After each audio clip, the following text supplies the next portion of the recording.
Movie की start में हमें पास्ट का सीन दिखाया जाता है जहां हम एक मुल्क इजिप्ट को देखते हैं। ये उस टाइम का दौर होता है जब इजिप्ट में किंग फेरोन का राज था। वहीं पर हम इमोटेप को देखते हैं जो कि एक बुरा इंसान था।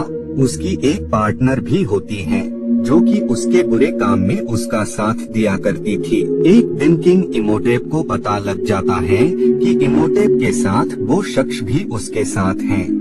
जब इस बारे में इमोटेप को पता लगता है तो वो दोनों मिलकर किंग फेरोन को मार देते हैं। इमोटेप की पार्टनर उससे कहती है कि तुम यहाँ से चले जाओ। अगर ये लोग मुझे मार देते हैं तो तुम में वो पावर है जिसकी हेल्प से तुम मुझे वापस से अलाइव कर सकते हो। जिसके बाद ही वो खुद को खत्म कर लेती है। बाद में इमोटेप अपने साथियों के साथ उस प्लेस पर आ जाता है जहाँ पर उसकी पार्टनर की डेड बॉडी होती है और साथ ही उसके पास एक बुक भी होती है जिसकी हेल्प से वो उसे वापस से अलाइव कर सकता था। लेकिन इससे वो ऐसा कुछ करता उससे पहले ही वहाँ पर गार्ड्स आ जाते हैं जो कि इमोटेप को पकड़ लेते हैं, क्योंकि उन्हें इमोटेप की असलियत पता लग गई होती है कि उसी ने किंग फेरोन को मारा है।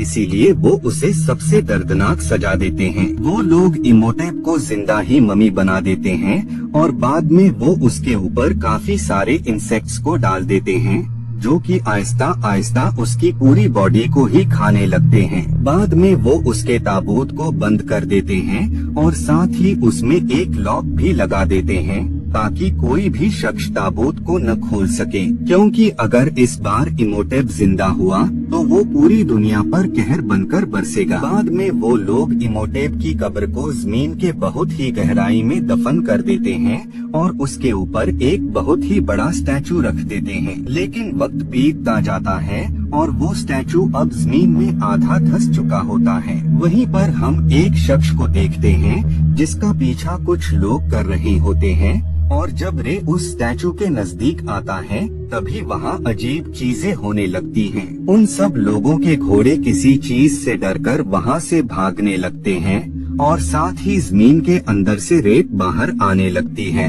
और बाद में वहाँ मम्मी का फेस बन जाता है। इसके बाद सीन यहाँ से कट होकर एक लेडी जिसका नाम एवलीन होता है उस पर शिफ्ट हो जाता है। एवलीन एक इजिप्टोलॉजिस्ट होती है जो कि इजिप्ट के बारे में स्टडी किया करती थी। तभी वहाँ पर एवलीन का भाई आ जाता है और वो उसे बताता है कि ये अजीब सी चीज मुझे इजिप्ट में खुदाई करते वक्त मिली है। एवलीन भी उस चीज को देखती है और वो काफी कोशिशों के बाद उसे ओपन करने में कामयाब हो जाती है। दरअसल ये अजीब सी चीज कुछ और नहीं बल्कि एक की होती है। उस की के अंदर से इन्हें एक मैप मिलता है। एवलीन उस मैप को देखने के बाद वहाँ जाने का डिसाइड करती है और जब वो इस बारे में अपने बॉस को बताती है तो उसका बॉस उसे वहाँ जाने से मना करने लगता है। वो उसे बताता है कि ये प्लेस खतरे से खाली नहीं है। यहाँ पर जो भी शख्स गया है वो दोबारा कभी भी लौटकर नहीं आया है। एवलीन अपने बॉस की बात सुनने के बावजूद भी वो अपना इरादा नहीं बदलती है और वो अपने भाई से कहती है कि मुझे सच बताओ तुम्हें ये की कहाँ से मिली है। जिस पर एवलीन का भाई उसे सारी सच्चाई बता देता है। जिसके बाद ये उस शख्स के पास पहुंच जाते हैं जिसने एवलीन के भाई को की दी होती है। एवलीन रे से उस प्लेस के बारे में पूछने लगती है जिस पर रे उन्हें बताता है कि मैं तुम्हारी मदद कर सकता हूँ, लेकिन इससे पहले तुम्हें मेरी हेल्प करनी होगी। मुझे फांसी होने वाली है और अगर तुमने मुझे बचा लिया तो मैं खुद तुम्हें उस प्लेस पर लेकर जाऊंगा। एवलीन उस शख्स को काफी समझाती है जिसके बाद फाइनली वो रे की जान बख्श देते हैं। बाद में रे, एवलीन और उसका भाई एक शिप में होते हैं जहाँ पर इनके साथ और भी लोग मौजूद होते हैं। वो सब इजिप्ट के खजाने के लिए उनके साथ चल रहे होते हैं। बाद में काफी लंबे सफर के बाद फाइनली ये उस प्लेस पर पहुंच जाते हैं और बाद में वो सब उस स्टैचू के नीचे बनी जगह पर आ जाते हैं। वहाँ पर काफी अंधेरा होता है जिस वजह से एवलीन वहाँ पर रखे शीशे को सन की तरफ करती हैं, जिससे वो पूरी जगह रोशन हो जाती हैं। बाद में ये उस प्लेस को एक्सप्लोर करने लगते हैं। इधर उनके साथ जो तीसरा शख्स होता है जिसने रे की जान बख्श दी होती है, उसे वॉल पर काफी सारे कीमती पत्थर नजर आते हैं और जब उनमें से वो एक स्टोन को बाहर निकालता है तो उस स्टोन से एक इंसेक्ट निकलता है जो कि अगले पल ही उसकी बॉडी के अंदर चला जाता है। उस इंसेक्ट के बॉडी में एंटर होते ही उसे काफी पेन होने लगता है और वो भागकर एक स्टोन से टकरा जाता है, जिसके चलते उसकी मौत हो जाती है। ये देखकर रे और एवलीन को कुछ भी समझ नहीं आता है। खैर बाद में ये सब वहाँ से बाहर आ जाते हैं। नाइट होने की वजह से वहाँ काफी शांति होती है क्योंकि सब लोग सो रहे होते हैं। लेकिन तभी वहाँ पर हॉर्स पर बैठकर कुछ लोग आ जाते हैं जो कि फेरौन के गार्ड्स होते हैं। लोग उन्हें बताते हैं कि तुम्हारे पास कल तक का टाइम है, अगर तुम लोग यहाँ से नहीं गए तो बहुत ही बुरा होगा। लेकिन नेक्स्ट डे ये दोबारा से इजिप्ट में दाखिल हो जाते हैं। इधर दूसरे ग्रुप को एक बॉक्स मिलता है जिसमें चेतावनी लिखी होती है कि जो भी शख्स इस बॉक्स को ओपन करेगा इमोटेब उस पर कहर बनकर बरसेगा। लेकिन वो लोग इस चेतावनी पर बिल्कुल भी ध्यान नहीं देते हैं और वो उस बॉक्स को ओपन कर देते हैं। उस बॉक्स में इन्हें एक बुक मिलती है जो कि इमोटेब की होती है, जिसके जरिए मरे हुए लोगों को जिंदा किया जा सकता था। इधर रे और बाकी लोगों को इमोटेब की कब्र मिल जाती है। उस कब्र में लॉक लगा होता है जिसे ये लोग उस की हेल्प से ओपन कर देते हैं। उस बॉक्स में उन्हें इमोटेब का स्केलेटन मिल जाता है।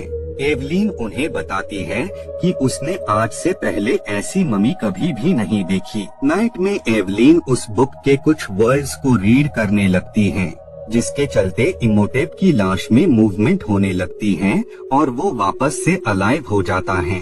इमोटेब के जागते ही वहाँ पर काफी सारे इंसेक्ट्स आ जाते हैं जो कि उन पर अटैक कर देते हैं। उन इंसेक्ट्स की वजह से एवलीन उन लोगों से अलहदा हो जाती है। इमोटेब उन 4 शख्स में से एक शख्स की आइज को ही निकाल लेता है, जिससे अब उसके बॉडी में आंखें आ जाती हैं और वो अब एवलीन की तरफ बढ़ने लगता है। लेकिन तभी वहाँ पर रे आ जाता है जो कि उस पर गन से अटैक कर देता है, जिसके बाद ये सब वहाँ से निकल जाते हैं। रे एवलीन को बताता है कि जितना जल्द से जल्द हो सके हमें यहाँ से निकलना होगा, इससे पहले कि वो मम्मी दोबारा से हम पर अटैक कर दे।